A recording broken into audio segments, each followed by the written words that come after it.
WWE is launching a new championship belt, plus a WWE star openly exposing the company and ranting on the company on Twitter. We're going to talk about that, plus so much more right here on The Ango Show.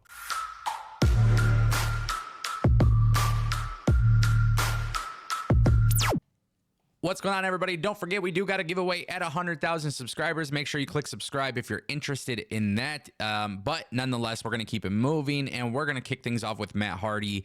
Obviously, I've been keeping you guys updated along the way with Matt Hardy and what's going on with his contract situation in AEW, which is why I want to bring you guys this update, because on the latest episode of Extreme Life with Matt Hardy, it's his podcast, he basically said, I have an AEW contract sitting in front of me for a few years.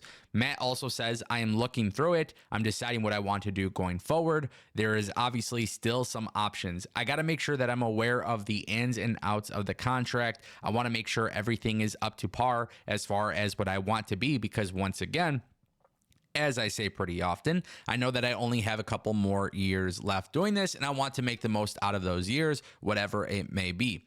I want to be optimized in whatever I am doing. That's very important to me. Now, guys, this part right here is actually the most interesting part.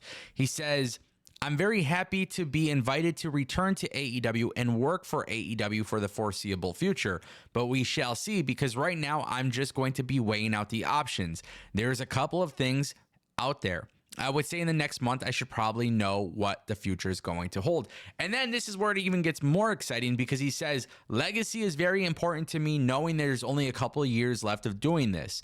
And that right there is the thing that really makes me think that maybe Matt Hardy could be leaving AEW. He goes on to say, the schedule is very important to me because I want to be able to spend as much time as I can with my family. That is very important. If I am working with Jeff, it is very important to me that the Hardys are optimized. It is very important that the Hardys go out on a strong note. That is what's important to me. So here's the thing. It's not like Matt Hardy is openly telling you guys, no, I'm not staying with AEW. But I think it's also important to realize that Matt Hardy, it's not a foregone conclusion. I think that's the best way to kind of talk about it, right? It's not a foregone conclusion. Now, if I'm Matt Hardy and I'm Jeff Hardy and I see the way that Sting just had a send-off, I can only imagine the same could be done for the Hardys, right?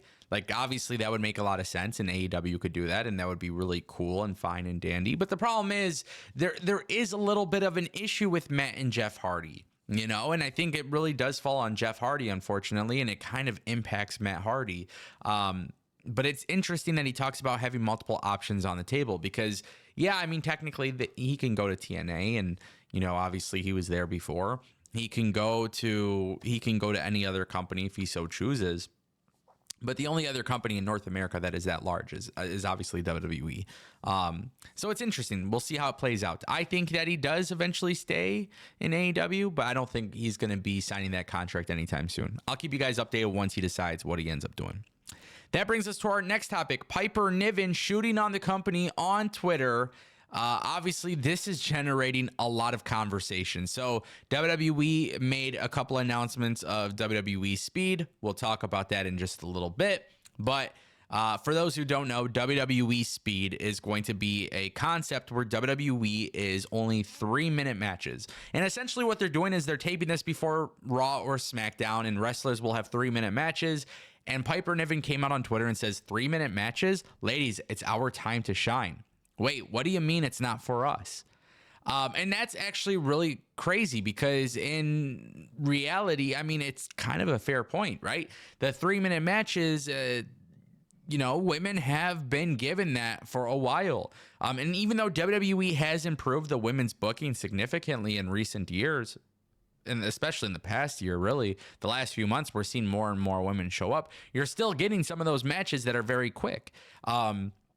And then what I find very interesting is Piper Niven also says somebody responded to her and was like, girl, when did you get this funny? I like you. And she goes, only when it's PLE time and everyone important is far too busy to notice me and my jokes. And, it's interesting that she puts this out there because I think it is an actual issue that WWE does have to fix, right? Like, I think I'm happy that there's more women getting matches and there's more storylines that are happening without the title. We're seeing it with Candice LeRae and Indy Hartwell, and I appreciate that from WWE.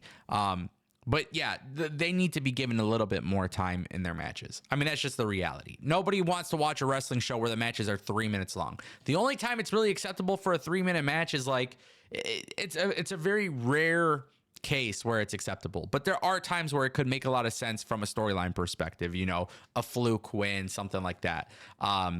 But yeah, Piper Niven obviously coming out speaking publicly. We don't know if she's going to get in trouble for this. I don't want to see WWE yell at her and get her in trouble and release her and things like that. I think that really sets a bad tone for WWE as well. I think when somebody comes up with, I think, what I would deem as a very valid argument, I think they should be able to do it. Now, on the flip side of that, while I do agree that WWE shouldn't yell at her and put her, you know, in a position where she's in trouble or punished, right? I do think it's important that people also realize that talent should not be taken to Twitter as well. I think a lot of things should be taken care of backstage. I think there's a lot of talent that we see this in pro wrestling, where a lot of talent, they go straight to Twitter to settle their issues. And I think there's other ways of handling it. Now, did Piper Niven have these conversations backstage? I don't know, but I think sometimes it's not always best to go to social media first. Now, if you keep going to the management and there's nothing being done about it, then yeah, of course, you should be publicly speaking about it if you want to see change. But hopefully this is all good for Piper Niven. The reason why I want to talk about this is because WWE Speed is starting April 3rd, exclusively on X. I like the concept, 3-minute matches. This is going to be, to me, WWE kind of bringing back 205 Live and the Cruiserweight Classic type of thing, right? At least that's what I'm hoping for. Now, we do know through some of the tapings that it is not based on weight limits or anything like that. There are WWE stars who will be working WWE Speed, and they're not under 205. They're not a cruiserweight. But I think WWE is trying to do something for, you know, this is a lot of content that WWE is producing. It's extra content. This is not going to take away from Raw or SmackDown, right? There's a lot of people who complain about NXT Level Up, but don't watch NXT Level Up. So like the thing is, maybe this is not for you, but the idea is wrestling fans, people, society in general have a short attention span.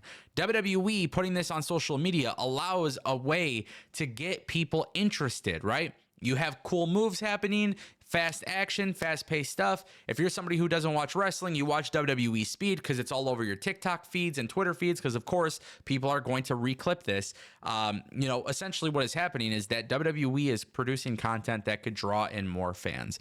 I think it's an actually pretty cool strategy, but they are going to be revealing a new championship, which is the WWE Speed Championship. Now, we don't know what it looks like yet, but they did announce this in a new video posted by Corey Graves, and essentially a new WWE Speed Championship could be really damn cool. But the problem is, right, this is the problem, and this is where I get a little bit scared with WWE here. Piper Niven kind of said it best, man. 3-minute matches. Ladies, you know, she makes a really good point about the women's booking. I'm assuming the women won't be part of WWE Speed because WWE doesn't do intergender wrestling. So how would they drop the WWE Speed Championship between the genders? You know, like that's something you got to keep in mind. But we'll see what happens. I think the concept could work. I would like to see them figure this out, and who knows how it goes down. So let me know what you guys think in the comment section down below. This is a very big weekend. I will try my best to be active, but also at the same time too, there is a chance I might not be. So if not, just follow me on social media and Discord for more updates.